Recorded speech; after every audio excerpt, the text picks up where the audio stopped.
अंजलि एक साधारण सी लड़की थी जिसका जीवन छोटे छोटे सपनों और सादगी भरी खुशियों से भरा था। मध्य प्रदेश के एक छोटे से कस्बे सागर में उसका जन्म हुआ था। उसके पिता एक स्कूल शिक्षक थे और मां एक गृहिणी जो अपने बच्चों के लिए हर पल समर्पित थी। अंजलि की दुनिया में किताबें, स्कूल की गलियां और दोस्तों के साथ बिताए हल्के फुल्के पल ही सब कुछ थे। वह उन लड़कियों में से थी जो अपनी डायरी में कविताएं लिखती थीं, लेकिन उन्हें किसी को दिखाने की हिम्मत नहीं जुटा पाती थी। उसकी आंखों में एक अनकहा सपना था, कुछ बड़ा करने का, कुछ ऐसा जो दुनिया को छू ले। लेकिन वह सपना अभी धुंधला था, जैसे सुबह की कोहरे में डूबी सड़क। अंजलि की जिंदगी में रंग तब भरे जब वह 12वीं कक्षा में थी। कॉलेज के पहले दिन, जब वह अपनी किताबों को सीने से लगाए हड़बड़ी में सभागार की ओर बढ़ रही थी, उसकी टक्कर एक लड़के से हुई। उसका नाम था राघव। लंबा कद, गहरी आंखें और एक ऐसी मुस्कान जो किसी का भी दिल जीत ले। राघव ने हंसते हुए उसकी बिखरी किताबें उठाईं और बोला, लगता है तुम किताबों से ज्यादा भागती हो। अंजलि ने शर्माते हुए मुस्कुराया और बस इतना कहा, शुक्रिया। यही वह पल था जब अंजलि की साधारण सी दुनिया में एक नया रंग घुलने लगा। प्यार का आगाज राघव और अंजलि की दोस्ती धीरे धीरे गहरी होती गई। कॉलेज की कैंटीन में लंबी बातें, देर रात तक फोन पर हंसी मजाक और एक दूसरे के सपनों को साझा करना, यह सब उनकी जिंदगी का हिस्सा बन गया। राघव एक महत्वाकांक्षी लड़का था। वह हमेशा बड़े बड़े सपनों की बात करता। कैसे वह एक दिन बड़ा बिजनेसमैन बनेगा, कैसे वह दुनिया घूमेगा और कैसे वह अपने परिवार को हर वो खुशी देगा जो उन्होंने कभी नहीं देखी। अंजलि उसकी बातों में खो जाती। उसे लगता कि राघव का हर सपना उसका भी है। वह उसकी ताकत बनना चाहती थी, उसका सहारा। एक दिन कॉलेज के वार्षिक उत्सव के बाद, जब सारी भीड़ छट चुकी थी, राघव ने अंजलि का हाथ थामा और उसे कॉलेज के पीछे बने पुराने बरगद के पेड़ के नीचे ले गया। उसने कहा, अंजलि, तुम मेरे लिए सिर्फ एक दोस्त नहीं हो, तुम वो हो जिसके बिना मैं अपनी जिंदगी की कल्पना नहीं कर सकता। अंजलि की आंखें नम हो गईं।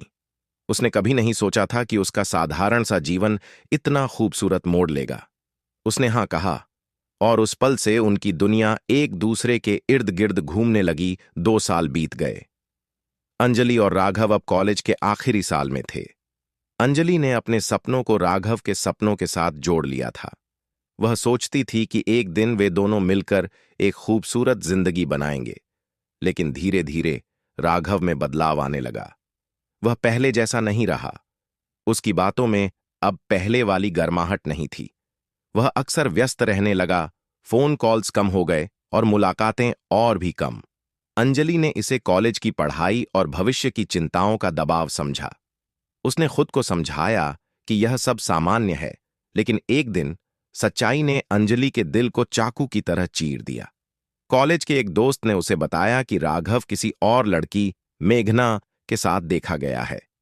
मेघना शहर की एक रईस और मशहूर लड़की थी जिसके पिता का बिजनेस शहर में फैला हुआ था। अंजलि को यकीन नहीं हुआ। उसने राघव से बात करने की ठानी। उसने उसे कॉल किया, लेकिन राघव ने कॉल काट दी। कई कोशिशों के बाद जब वह राघव से मिली तो उसने सच उगल दिया, अंजलि, तुम बहुत अच्छी हो, लेकिन मेघना, वह मेरे सपनों को सच करने में मेरी मदद कर सकती है।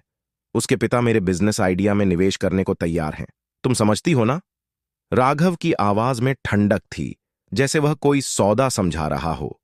अंजलि का दिल टूट गया। वह कुछ नहीं बोली, बस चुपचाप वहां से चली गई। उस रात वह अपनी डायरी में सिर्फ एक पंक्ति लिख पाई, प्यार एक खूबसूरत झूठ था। दर्द की आग में तपना अंजलि की दुनिया उजड़ चुकी थी। वह दिन रात रोती। उसका मन पढ़ाई में नहीं लगता था। उसकी मां ने उसकी हालत देखी, लेकिन अंजलि ने कभी कुछ नहीं बताया। वह नहीं चाहती थी कि उसके दर्द की वजह से उसके माता पिता को तकलीफ हो, लेकिन उसकी डायरी उसकी सबसे करीबी दोस्त बन गई। वह अपने सारे दर्द, अपनी सारी निराशा और अपने टूटे हुए सपनों को कागज पर उतारने लगी। हर रात वह अपनी डायरी में लिखती जैसे वह अपने दिल के टुकड़ों को जोड़ रही हो। एक दिन उसकी सहेली नेहा ने उसकी डायरी पढ़ ली। नेहा ने कहा, अंजलि, तुम्हारी लेखनी में जादू है। तुम्हारे शब्द दिल को छूते हैं। तुम्हें यह सब दुनिया के साथ बांटना चाहिए। अंजलि को यकीन नहीं था। उसने कहा, मेरी कहानी में क्या खास है? यह तो बस मेरा दर्द है। लेकिन नेहा ने हार नहीं मानी। उसने अंजलि को एक लेखन प्रतियोगिता में हिस्सा लेने के लिए प्रेरित किया। अंजलि ने हिम्मत जुटाई और अपनी कहानी का एक हिस्सा उस प्रतियोगिता में भेजा। यह एक छोटी सी कहानी थी जो एक ऐसी लड़की के बारे में थी जो अपने प्यार के विश्वासघात से टूटती है लेकिन फिर भी हार नहीं मानती। कहानी को पहले पुरस्कार के लिए चुना गया। जब अंजलि ने मंच पर पुरस्कार लिया तो उसकी आंखों में आंसुओं के साथ साथ एक नई चमक थी। उसे एहसास हुआ कि उसका दर्द उसकी ताकत बन सकता है। पुरस्कार जीतने के बाद अंजलि का आत्मविश्वास बढ़ा। उसने अपनी कहानी को एक उपन्यास का रूप देने का फैसला किया। उसने दिन रात मेहनत की। कॉलेज की पढ़ाई के साथ साथ वह अपनी किताब पर काम करती। उसकी कहानी अब सिर्फ उसके और राघव की कहानी नहीं थी। यह हर उस इंसान की कहानी थी जो अपने टूटे हुए दिल को जोड़कर कुछ बड़ा करना चाहता था। उसने अपनी नायिका मायरा को एक ऐसी लड़की के रूप में गढ़ा जो अपने दर्द को अपनी ताकत बनाती है। मायरा की कहानी में अंजलि ने अपने अनुभवों को बुन दिया, लेकिन उसे इतना खूबसूरत बनाया कि वह हर पाठक के दिल को छू ले। लेखन के दौरान अंजलि को कई बार राघव की याद आई। वह सोचती कि क्या राघव को कभी एहसास होगा कि उसने क्या खोया, लेकिन अब वह उस दर्द में नहीं डूबती थी। उसने उस दर्द को अपनी रचना का रंग बना लिया था। उसकी किताब, जिसका शीर्षक था टूटे हुए तारों की चमक, धीरे धीरे आकार ले रही थी। कई महीनों की मेहनत के बाद अंजलि ने अपनी किताब एक प्रकाशक को भेजी। पहले तो उसे कई बार अस्वीकृति का सामना करना पड़ा। प्रकाशकों को लगता था कि एक नई लेखिका की किताब को बेचना मुश्किल होगा, लेकिन एक छोटे से प्रकाशन गृह ने उसकी कहानी को मौका दिया। जब किताब छपी तो उसकी प्रतियां चंद महीनों में बिक गईं। पाठकों ने मायरा की कहानी को अपने दिल से जोड़ा। सोशल मीडिया पर किताब की चर्चा होने लगी। लोग अंजलि के शब्दों में अपनी कहानियां ढूंढने लगे। बेनकाब करने का फैसला, जैसे जैसे अंजलि की किताब मशहूर हुई, राघव को भी इसकी खबर मिली। वह अब मेघना के पिता के बिजनेस में एक छोटी सी भूमिका निभा रहा था। उसने अंजलि की किताब पढ़ी और उसे तुरंत समझ आ गया कि मायरा की कहानी उसकी और अंजलि की कहानी से प्रेरित थी। किताब में नायक, जिसका नाम अर्जुन था, एक स्वार्थी और महत्वाकांक्षी लड़का था जो अपने सपनों के लिए प्यार को ठुकरा देता है। राघव को यह बर्दाश्त नहीं हुआ। उसने अंजलि को फोन किया और गुस्से में कहा, तुमने मेरी जिंदगी को सबके सामने उजागर कर दिया। यह गलत है अंजलि। अंजलि ने शांत स्वर में जवाब दिया, राघव, मैंने सिर्फ अपनी सच्चाई लिखी है। अगर तुम्हें इसमें अपनी कहानी दिखती है तो यह तुम्हारा सच है, मेरा नहीं। उसने फोन रख दिया।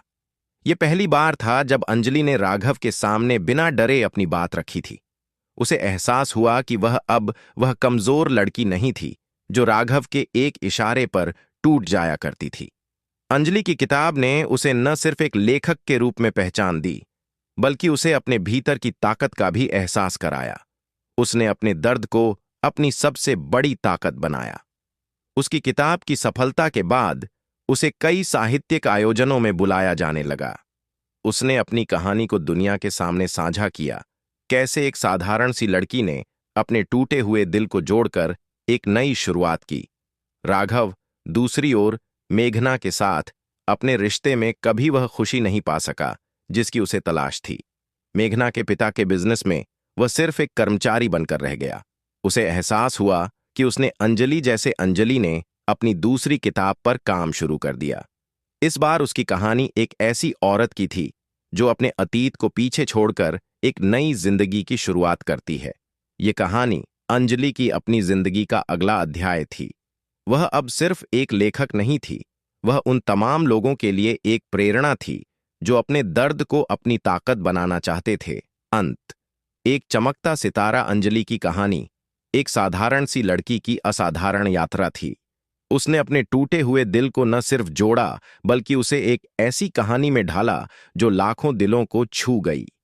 उसकी किताब टूटे हुए तारों की चमक न सिर्फ एक बेस्ट सेलर बनी, बल्कि यह उन तमाम लोगों के लिए एक उम्मीद की किरण बन गई जो अपने जीवन में किसी न किसी विश्वासघात से गुजरे थे, अंजलि ने साबित कर दिया कि दर्द सिर्फ आंसुओं का कारण नहीं होता, यह एक नई शुरुआत का रास्ता भी हो सकता है।